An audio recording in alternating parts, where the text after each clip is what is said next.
What services are out there to assist older adults with any vision loss that they might be experiencing? There are a variety of services for older adults.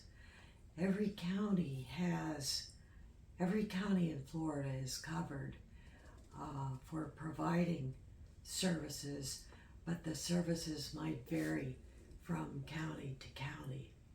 Same with the rest of the United States as well, correct? Correct. Rehab skills training encompasses the broadest group of training. It can include training to organize kitchen cupboards, closets, food in the refrigerator, marking and labeling medications, canned goods, filing mail and bills. It can also include teaching cooking, baking, meal planning, grocery shopping, sewing, measuring hot and cold liquids, eating skills, pouring and marking appliances, and the thermostat sometimes, and doing laundry, among other things. Rehab instructors can introduce technology items that make life easier, safer, and more interesting.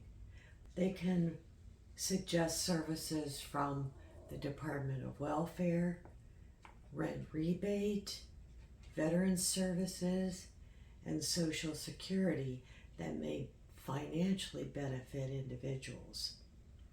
Rehab staff can also help the individual explore activities to do with their families, such as audible, tactile games, and large print activities. If I were meeting with somebody in assisted living and I noticed that they had significant vision loss, what would be my next steps in making a referral to a vision and blind agency?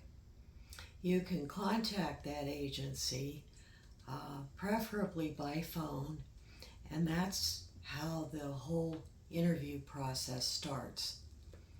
They would assign a person to come and evaluate the person who is visually impaired and find out what that person's needs are. They may suggest different types of evaluations.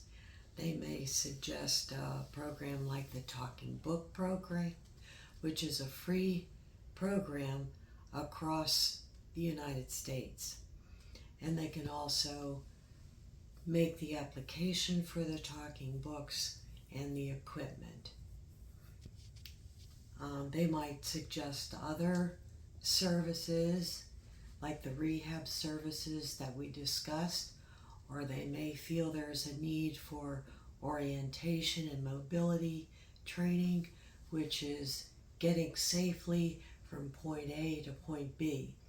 And for someone in an assisted living facility, that may be just orienting them to their room, their surroundings, how to organize their closet so they know that they're not wearing a polka dot blouse with plaid slacks. It may involve getting from their room to the dining room or the laundry room or the activities room or even a friend's room. So that's all included in orientation and mobility training.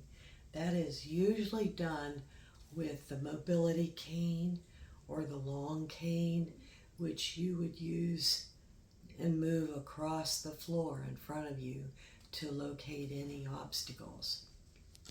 If our patients are using walkers and wheelchairs, can they still receive orientation and mobility services? They can.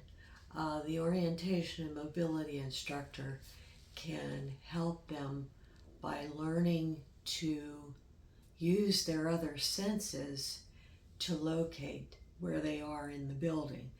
As care managers, when we go out for our monthly visits to see people at assisted living facilities, what can we do to make our clients' lives easier if they have vision loss? You can just do a general assessment.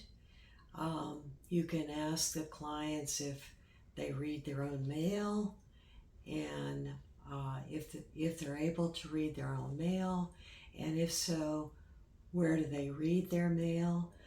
You may suggest using bump dots or puff paints to help people locate things better. Um, Sometimes this you can use a bump dot on your phone to locate the home key, um, or if they have microwaves in their rooms, to bump dot some of the numbers on the microwave. Could you tell me a little bit more about assistive technology for an older age group? Something that you might want to recommend would be a CCTV, which is a closed circuit TV. They are not TVs at all, they're monitors with a camera in them. And so if you have mail, for example, you can put the mail on the tray, the moving tray of the CCTV machine, and the camera will enlarge it on the screen. So someone who may not be able to read regular print might be able, with the use of the CCTV, to read printed material, mail, look at pictures of their loved ones, uh, read their bills, um, read a book or an article on a magazine. So CCTVs are wonderful. They may have to get a low vision exam from a low vision doctor to qualify for that type of equipment, but it would be best just to call the local agency, the Lighthouse, or one of the other agencies for visually impaired to get that process started. What is the benefit of making a referral to the local agency for the blind and visually impaired?